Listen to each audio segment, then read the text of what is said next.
Sveiki!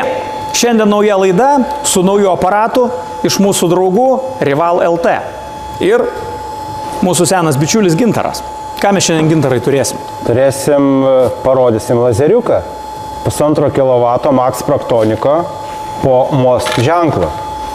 Aš turiu patirties, prieš kokius gerus 4-5 metus teko virinti su lazeriu, paliko beprotiškai nuostabų įspūdį.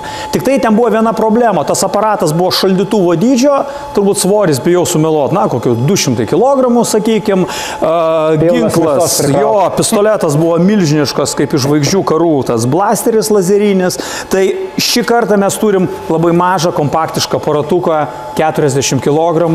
Kažkur plius minus. Jo, degikliukas, mažutis, na, čia dar pasislėpęs yra po stalu vėlos padavimo mechanizmas, nežinau, ar jisai matosi, bet jisai yra, sakykime, kaip mažas pusautomatis, tokio dydžio ir ten nieko beveik nesveria. Ką mes galim dar pasakyti apie aparatą? Aparatas yra kompaktiškas, galima naudoti ir objekte pakankamai nesunku. Virina visi jie gerai, tik vieni, pavyzdžiui, gali būti vandeniniai, kaip ir sakė, 3 šaldytuvų, 5 šaldytuvų dydžio, pilni mėsos prikrautų galbūt.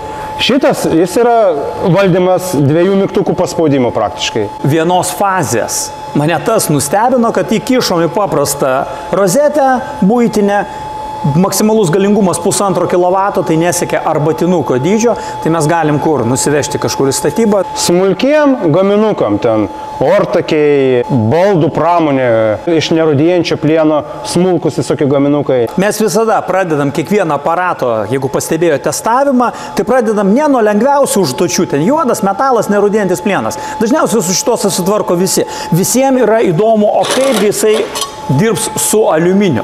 Nes aliuminis yra iš principo kaprizingas metalas, mes žinom, kad ten yra oksido plėvelė ir šilumos nuvedimas labai didžiulis, plus dar deformacijos visada visiems suka smegenis. Tai imam plokštės, turim 2 plokštės, 2 atukus.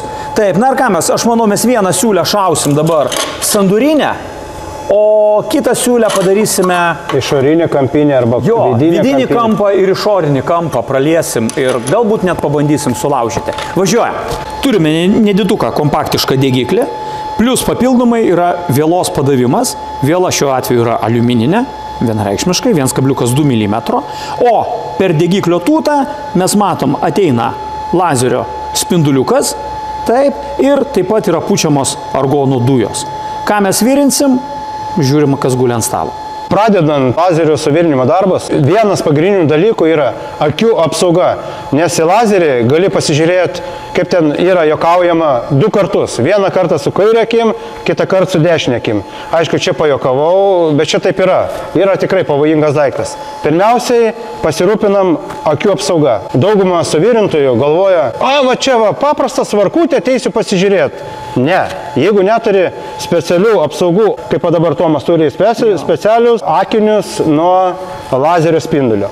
Tai aš kaip žiūrovas, žiūrovai, tegul būna su akiniais, bet jau pats, kuris virina, tai dar... Yra galingesnis, didesnį spindulį. Jeigu tiesiogiai gausiu, tai mano akis nenukentės. Ir plus turėkit minti, kad šitas skydelį, kurį Gintaras demonstruoja, tai yra nepaprastas suvirintojo skydelis, o jis turi tą papildomą filtrą dar nuo lazerio spindulio.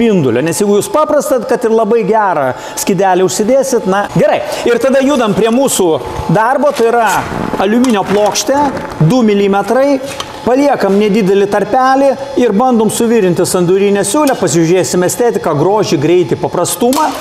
Ir lygiai tas pats, dar 2 aliuminio plokštės, tai yra suvirinsim kampinę siūlę 2 ėjimais. Vieną siūlę padarysim kampinę iš vidaus, kitą padarysim iš išorės. Pasižiūrėsim, kas mums gavosi. Aš nepasitikiu Gintaru, nes galės yra viską ir jam gausi siūlė garantuotai tobula. Tai, sakykime, bus kažkiek nesažininga. Aš paskutinį kartą virinau prieš 5 metus 5 minutės. Tai turbūt virinsiu aš ir pažiūrėsim, kaip žmogui, sakykime, na, su minimalia lazerinio suvirinimo patirtimu pavyks arba nepavyks suvirinti. Važiuojam.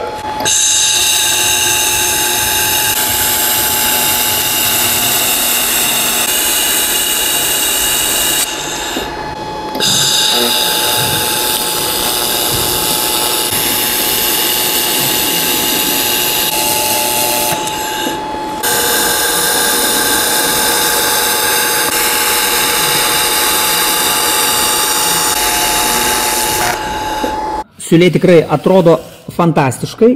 Čia truputuką man sujudėjo detalė, na, natūralu, pirmas kartas. Tobulai gavosi tiek vidinis kampas, tolygus, vienodas ir išorinis kampas, na, vėlgi, galbūt, jeigu nežinau, kokie yra pas jūs kokybės reikalavimai, tai nebent jums reikia supoliruoti iki veidrodinio blizgesio, daugiau su ją daryti nėra ką. Iš tiesų, pats virinimo jausmas yra tobulas. Padariau klaidą, jie detalė man sujudėjo, tai va, tai šiokių tokių įgūdžių kaip ir trūksta, bet paskui buvo vienas malonumas, galima be sustojimo važiuoti, nežinau, ten metrą, 2 metrus dar kažkiek, padėjai degiklį, jisai atsirėmė į vielą, matai lazerio spinduliuką, viskas, tau liejasi, fantastiška. Praktiškai kiek šlanga leidžia, ten 5,5 metrą gali. Toliau iš karto aš lyginu su Tigu, tai kas man patiko, tai yra deformacija. Faktas, deformacijos neapsigaukit, tai yra neišvengiamas dalykas. Bet šiuo atveju, jeigu mes bandytume šitą tokią siulytę padaryti su Tigu, tai tikrai garantuotai detalė pas mus būtų taip baisiai ir žiauriai suvartyta. Tai vėl čia pasistengus, daugiau pasikabinus ir galbūt virinant kažkokiais trumpesniais įėjimais, aš manau, mes galim turbūt į nulį su deformacijom. Bet vis tiek deformacija bus minimaliai. Tai yra neišvengiama, jo, būkim realistai. Jeigu būtų dar pastomą įgūdžių daugiau. Jo, apie pravirinimą mane visada domindavo šaknis. Na, taip, manau, kad čia reikėtų, kaip Gintaras minėjo, pasižaisti su nustatymais. Galbūt truputuką daugiau, truputuką mažiau, galbūt man su ranka reikėjo kažkiek lėčiau judėti, nes vietomis jau yra šaknies užuomazgos, vietomis, na, šaknies nesimato. Šiandien iš viso, jau kadangi įgijau beprotiškai daug patirties su sandurinė siūle, tai čia, na, sakyčiau, savo jau rašau, nežinau, turbūt, na, 9. 10, va dėl šitų dalykų nerašyčiau. Gerai, tobulai ir vidus vėl yra tobulas. Prieš tai mes bandėm tokį perlaužti detalę, tai jinai neperlaužta. Tai va, aš manau, šį kartą informacijos yra pakankamai. Ačiū Gintarui. Ačiū jum. Ir su jumis atsisveikinam, o su Gintaru einam truputėlį dar čia pavirinsim nerudėjantį plieną, su nustatymais pažaisim. Iki. Iki.